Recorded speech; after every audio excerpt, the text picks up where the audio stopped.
I'm Zach. I am a student at the University of Pennsylvania, but this summer I worked at the APC Center at Case Western University to evaluate the effectiveness of phase variables to parameterize the gait cycle in steady state and non-steady state walking.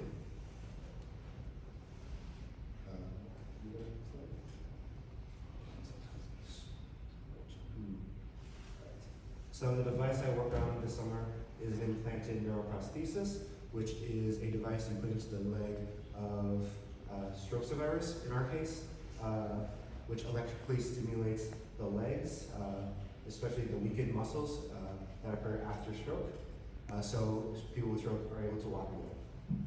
So the most common method, and the method we are currently using to time the stimulation, is to detect the discrete gait phases, and which is what we're doing is we're dividing the gait cycle into different discrete stages, so such as swing and stance, and we have a corresponding activation pattern, and once you hit a certain threshold to move into the next stage, you switch the activation pattern. However, this does not account for the continuous nature of human motion and human walking, because we do not walk in this discrete stage pattern, but in a very smooth motion. So, we want to find what we're going to call a continuous gait phase variable, or a measure of the gait cycle from 0 to 100%. And how we calculate that is taking some vector of the leg and track that throughout the gait cycle, and using the angle data and velocity data plotted over each other to create a phase portrait, which represents the gait cycle as a literal cycle. And then using the gait cycle, the phase portrait, we can derive the gait phase. And we can do so by, if you see, tracking the progress of the circle from that 0% to 100%, where that black line right there represents 0%, and here would be around 30% of the gait cycle, here would be around 60%, and here's 100%, and this represents a single stride. So how do we identify, so our goal is to identify the most appropriate continuous gait phase variable to time stimulation in our implanted neuroprosthesis. And we have our 5 proposed candidates right here. The first is the relative thigh angle, which is the vector of the thigh relative to the trunk or the upper body. The second is the global thigh angle, which is the vector of the thigh compared to the global vertical. The third is this imaginary line from the hip to the ankle compared to the vertical north. The fourth is from hip to toe, and the last one is a vector addition of number 2 and number 4. Our experimental procedure had 2 participants, one able-bodied and one stroke survivor, who already had the neuroprosthesis implanted, and we performed the task twice, once with the prosthesis on and off. And we had 3 tasks. The first was a steady state walking at 3 speeds, slow, normal, and fast. The second is incline walking on a treadmill at around, I believe, 5 degrees. And the third was walking along a realistic path along the ground to replicate, like walking around in a kitchen and more realistic inventory situations. We measured the leg data and angles using inertial measurement units, or IMUs. So, how do we determine what is the best candidate? So we can imagine this gait phase variable as a function that takes as an input the IMU angle data and gives it as an output the prediction of how far you are into the gait cycle from 0 to 100%. And we want to make sure this prediction is as consistent as possible with as little variation. And we want this to be as consistent within a condition and between walking conditions. So to calculate the variation within a condition, we use the coefficient of variation, which measures the variation between strides in a single condition.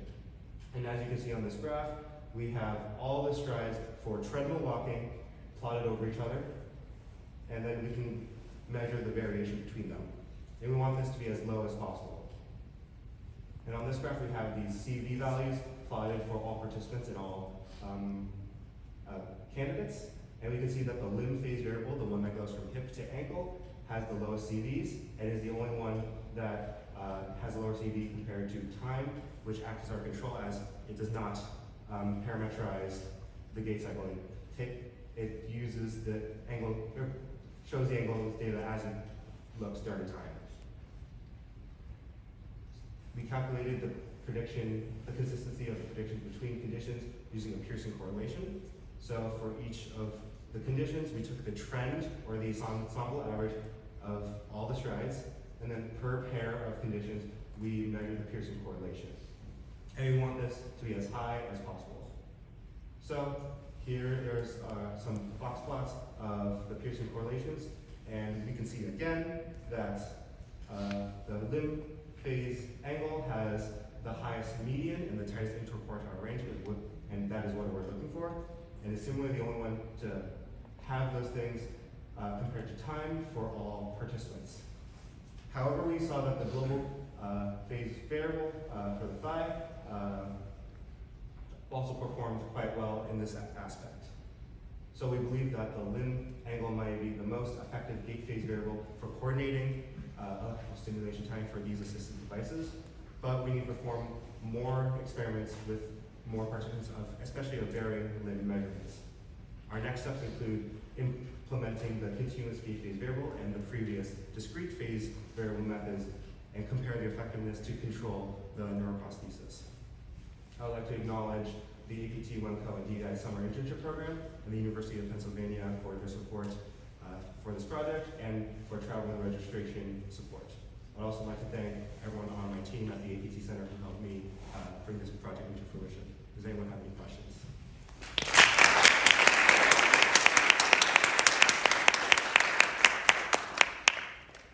Questions for Zachary? Yes. So based on your results, it looks like you said the limb angle was the best, and you were trying to find something better than time, but it looked like time is pretty close. Yeah. Is that kind of a defense of maybe using time instead since it has less kind of computational overhead or something?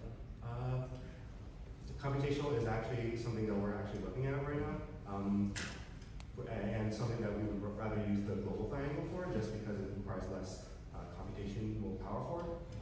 The problem for time is that I did not mention this beforehand, but we're looking for a time-independent variable because if your strides move at different lengths, and you have a variable distance between single strides, it'll cause improper timing that way.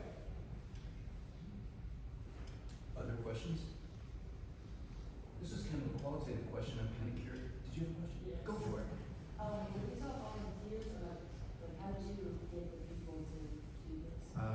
So the able body participant was a volunteer, and the stroke survivor was someone who was already working with the program.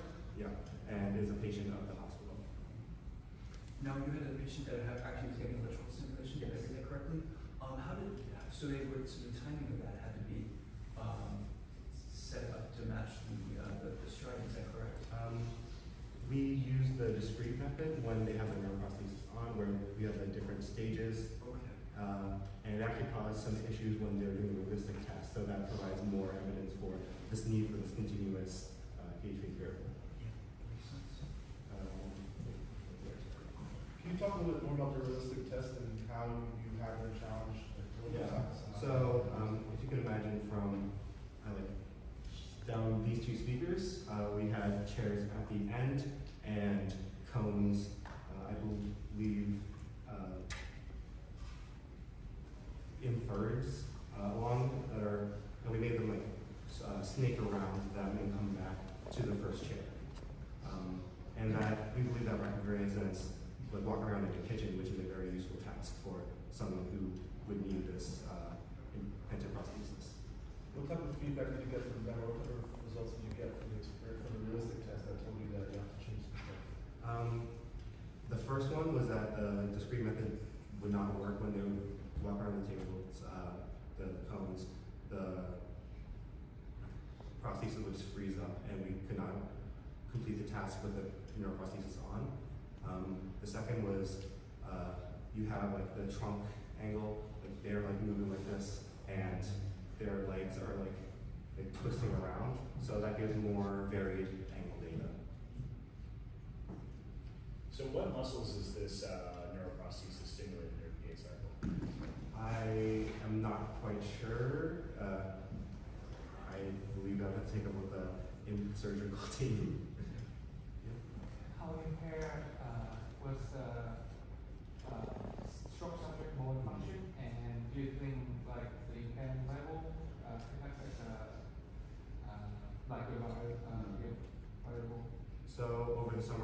with 2 patients of varying inhibitions or like varying disability levels. I'm not quite sure the right term. But this one, the one that we used for the study, was able to walk on his own with assistance. However, it was fairly slow. I would have to find a better way to characterize it. But they've been training with the team for quite a bit of time, so they had a lot more strength than the other patient I was working with. Okay, for the sake of time, we're going to move on to our next speaker. Let's go ahead and thank Zachary.